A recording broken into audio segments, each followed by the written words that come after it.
반도체가 이상한 폭등을 했다. 이재용은 웃었다.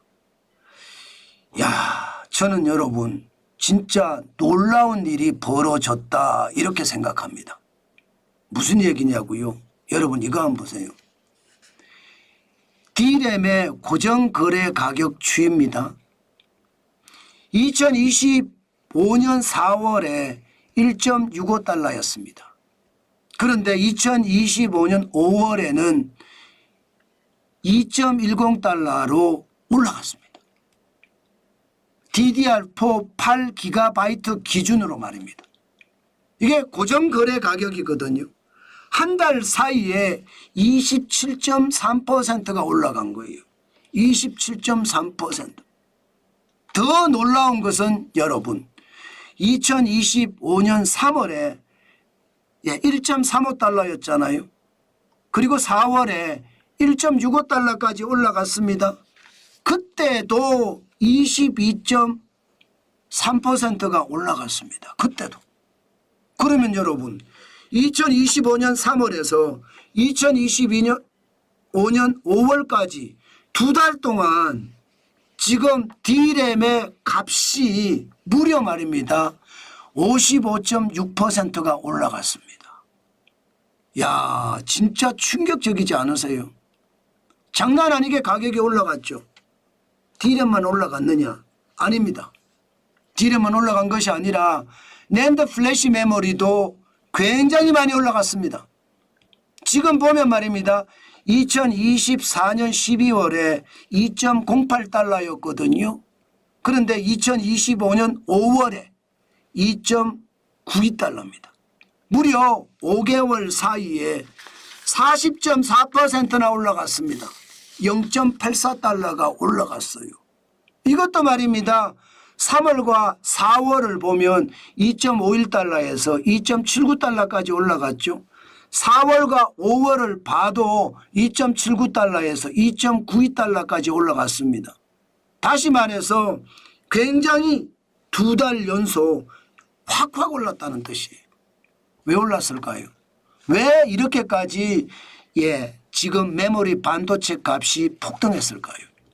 일단은 두 가지 원인으로 보고 있습니다. 하나는요, 트럼프 대통령이 반도체에 대해서도 관세를 매긴다고 하니까 지금 빨리 사서 쟁이자. 빨리 사서 쟁이자. 사서 쟁이자. 그 말은 수요가 늘어난다는 이야기잖아요. 수요가 늘어나면 공급은 그대로인데 가격은 어떻게 될까요? 올라가죠. 가격이 올라갑니다. 그래서 가격이 올라갔다. 이게 일반적인 시장의 분석이고요. 다른 하나는 중국에 문제가 있다. 메모리 반도체도 D램이든 아니면 낸드 플래시 메모리든 중국이 많이 만들어는 내는데 성능에 문제가 있다. 써봤더니 이게 에러가 많이 나더라. 불량품이 많더라. 그래서 수율을 맞추니라고 중국이 제대로 지금 제품 생산을 못 해낸다. 지금 이렇게 분석하는 것도 있습니다. 뭐가 어찌됐든 시장에는요, 공급은 그대로구나. 공급이 주는데 수요는 트럼프 관세 때문에 계속 늘어나니까 가격이 폭등하는 겁니다. 그래서 이상한 폭등이라는 제목이 달린 겁니다. 자, 이렇게 되면 삼성전자는 어떻게 될까요? 삼성전자. 사실 삼성전자 반도체 지금 죽으라 하거든요. 2024년 1분기, 2분기, 3분기, 4분기 내내 적자였어요. 적자 규모도 2023년 1분기가 4조 5,800억 원의 적자. 장난 아닙니다. 4분기에 적은데도 불구하고 2조 1,800억 원의 적자입니다. 2024년 작년에 어느 정도 회복은 됐다고 하지만 이게 장난이 아니에요. 2024년 2분기에 6조 4,500억 원의 흑자, 이렇게 계속 흑자를 내줘야 되거든요. 그런데 그때 이후로 계속 떨어집니다. 3분기 4분기 떨어져서 급기야 2025년 1분기에는 1조 1,000억까지 떨어졌습니다. 그만큼 말입니다. 삼성전자에 대한 위기론이 자꾸 커졌어요. 실제로도 말입니다. 실제로도 삼성전자가 대출을 받았다 이렇게 이야기하면서 위기론이 나오기 시작을 했거든요. 심지어 말입니다. 한국산업은행의 정책 자금도 이전화 받았습니다. 삼성전자가. 이런 일은 극히 드문 일이죠. 20년 동안 무차입 경영을 해왔거든요. 그런데 정책 자금도 받고요. 시중은행 5대 시중은행과도요. 이게 계약을 맺어서 지금 여신을 일으키고 있습니다. 국민은행에는 5조 6,870억 원을 빌렸고요.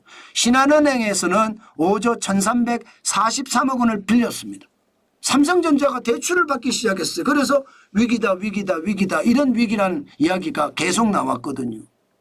게다가 더 말입니다. 앞으로 힘들어지는 게 그만큼 말입니다. 스마트폰에 대한 관세도 지금 트럼프 대통령은 25% 매기겠다고 했잖아요. 그 와중에 D램의 가격이 올라가고 낸드 플래시 메모리의 가격이 올라간다는 것은 어쩌면 위기를 타개할 수 있는 방법도 나오지 않겠느냐 이런 전망까지도 나옵니다. 물론 일시적인 거예요. 트럼프 관세가 또 매겨지면 또 달라질 수는 있습니다. 제가 그래서 이상한 폭등이라고 했잖아요. 그만큼 많은 사람들이 사서쟁이자 하는 게 많으니까 그렇다고. 어쨌든 일시적으로는요. 삼성전자에게는요. 반도체 가격이 올라간다는 것. 2025년 1분기가 6조 6,900억 원의 흑자가 났었는데 어쩌면 조금 더 나아질 수 있다는 그런 전망도 나오는 것 저는 실제로 보인다고 봅니다. 그만큼 말입니다. 이재용 삼성그룹 회장은요. 걱정이 태산 같았을 거예요. 지금 주력 상품에 대한 위험이 굉장히 크잖아요. 반도체는 반도체대로 적자가 많이 나는 곳 파운드리 쪽은 장난이 아니고요. 이익도 1조 1,000억 원까지밖에 영업이익을 못 내니까 불안의 걱정이 계속 커졌습니다. 여기에다가 스마트폰에 대한 25% 관세까지 여기에 지금 가전이나 TV나 디스플레이나 중국의 맹추격이 진짜 두려웠거든요. 그런 것까지 감안을 하면 삼성전자에는 악재만 계속 터졌어요. 그러니 이재용 회장이 연초에는 앞서서 홍보대사 역할을 하더니 어느 순간 감춰졌거든요. 그래서 아마 걱정을 많이 했는데 그나마 반도체 가격이 올라감으로 해서 조금 더 나아지는 것은 아닌가. 시장에서는 걱정, 한숨, 약간은 누그러지는 그런 모습을 보인다. 이 말씀 여러분에게 드리겠습니다. 앞으로 얼마나 더 좋아질지 두고 봐야 될 일이지만 사실 걱정은 여전히 가셨다 이렇게는 안 볼 것 같습니다. 아마 앞으로 대한민국 경제가 과연 어떻게 될 것인가 사실 저는 두렵습니다. 굉장히 두렵습니다. 트럼프 대통령의 트럼프 관세가 아마 앞으로 더 심해졌지 줄어들 것 같지는 않기 때문이에요. 그래서 여러분 계속 예의주시하면서 시장을 보는 거 저와 함께 하시면 될 것 같습니다.